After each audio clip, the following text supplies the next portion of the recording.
Today we're taking a deep dive into DJI's latest entry-level premium drone, the Lito X1. And I know what you're thinking, premium and entry-level, they don't go together, right? Wrong. Because we have a very interesting product that has a ton of things going on without that many compromises. First things first, let's start with a very important topic. Why does this drone even exist and where is it positioned across DJI's lineup of drones currently? So this drone exists to replace the Mini 3 and the Mini 4K. It kind of ends the line of the Mini drones because the Mini 5 Pro in itself is a lot more professional drone. This one is geared more towards the beginners as their first ever drone, and especially when we consider the whole lineup of different drones that DJI has to offer, it sits in a very interesting middle ground. So let's see what they have to offer right now. First we have the Flip and the Neo 2. These are more like follow me drones with a little bit more low altitude type of flying that are different. Then we have the Lito. We have a Lito 1 and Lito X1. This is the X1 which has a little bit more premium features. I'll focus on the Lito 1 in my next video. But then we have the Avata 2 and the Avata 360.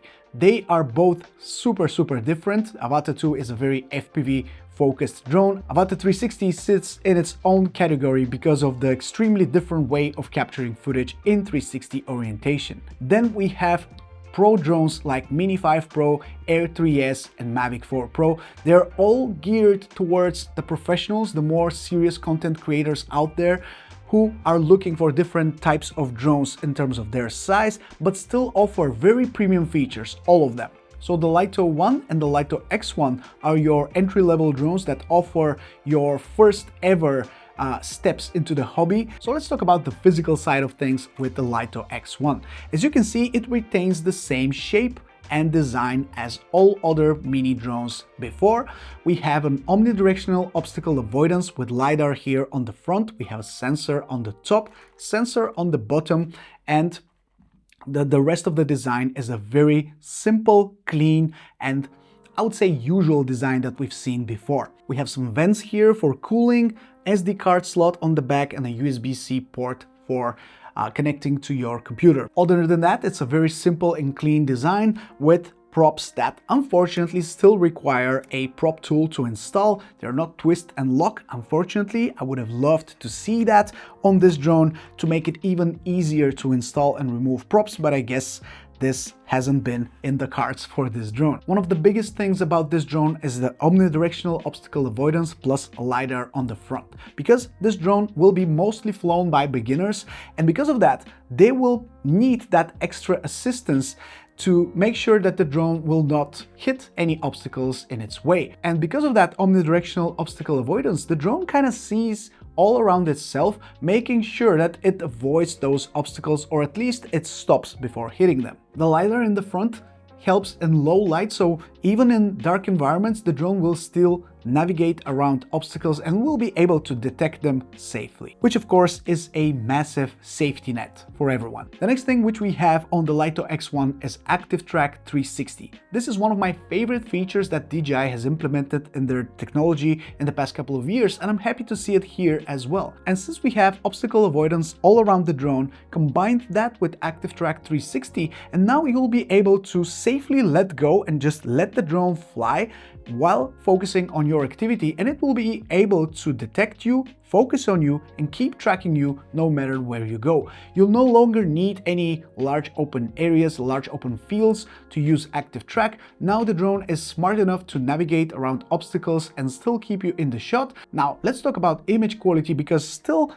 even if it's an entry-level drone, this is a very important part of why this drone exists. And luckily we have a 1/1.3 inch sensor with 4K 60 frames per second, 4K 100 frames per second slow motion video, and the best of all, D-Lock M 10-bit on the Lito X1. Now this feature by itself, 10-bit video and D-Lock M being present on a entry-level drone makes almost no sense. It's too good to be added to this drone because it allows you so much flexibility, and it will be able to give you confidence to not outgrow this drone immediately.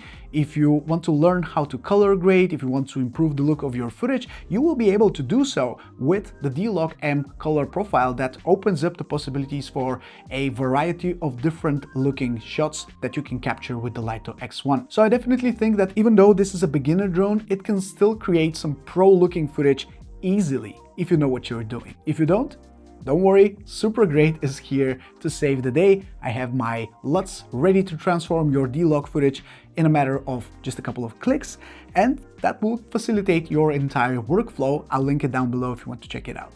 Now, battery in transmission is another very important topic because as a beginner, you don't want to have a negative experience when it comes to flying your drone and quickly losing signal. Because of that, we have 0.4 transmission system on the Lito X1, which is making sure that the transmission will be rock solid and you won't lose signal very easily, especially when flying in urban areas where the signal is really bad sometimes. In terms of battery life, you have a maximum battery life of up to 36 minutes with the regular battery.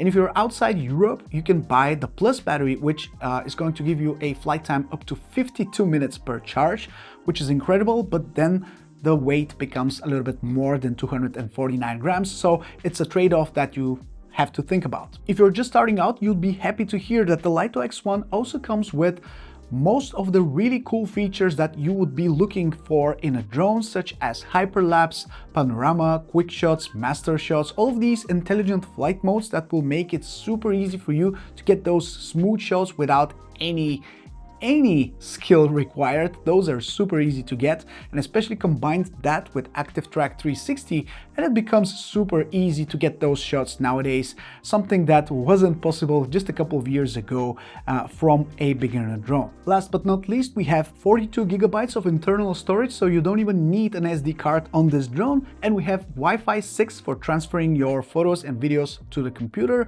which also happens very quickly. So in terms of usability and overall experience with this drone, any beginner would be super happy to have this in their arsenal. So my conclusion about the Lito X1 is that it's not only just a great beginner drone, but great drone overall. And because it's priced, I would say, very competitively, I'll link it down below if you want to check out all the different prices and different bundles for your specific region.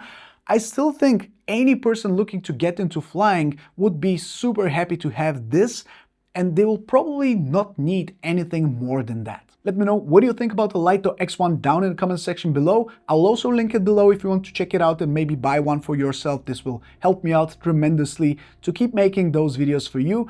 Check out my next video, make sure you're subscribed, because then I'll be focusing on the Lito 1, which is the cheaper version of this, and still I'm very curious to see how it will hold up in real conditions. So stay tuned for that. Thank you so much for watching, and I'll catch you in the next one very, very soon. Ciao.